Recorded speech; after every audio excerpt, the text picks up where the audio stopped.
আজ কোমাকির আরেকটা ব্যাটারি যেটা ওয়াটার ড্যামেজ হয়েছে, দেখতে পাচ্ছেন জলে পুরো এগুলো এক সাইডের সেল পুরো ড্যামেজ হয়ে গেছে। তো আমরা প্রথমে নিকেল স্ট্রিপ রিমুভ করছি।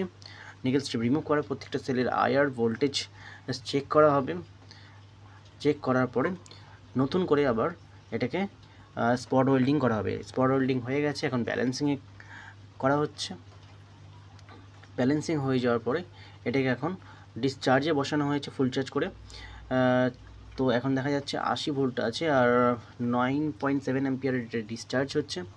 ডিসচার্জ হয়ে যাওয়ার পরে দেখছেন টোটাল ক্যাপাসিটি 40 অ্যাম্পিয়ারের ক্যাপাসিটিতে 41 অ্যাম্পিয়ার পাওয়া গেছে। ভালো কোয়ালিটির সেল দিয়ে করা হয়েছে, HLY 5 অ্যাম্পিয়ারের সেল দিয়ে করা হয়েছিল। তো এখন পুরোপুরি ব্যাটারি রেডি। এটিতে স্মার্ট BMS ব্যবহার করা হয়েছে। আর এটার এখন ভোল্টেজটা দেখিয়ে দিই। ফুল ডিসচার্জ করার পর ভোল্টেজ এখন 62। কাস্টমার বাড়িতে গিয়ে চার্জ করে নেবে। আপনাদের কারোর এরকম প্রয়োজন হলে কন্ট্যাক্ট করতে পারেন।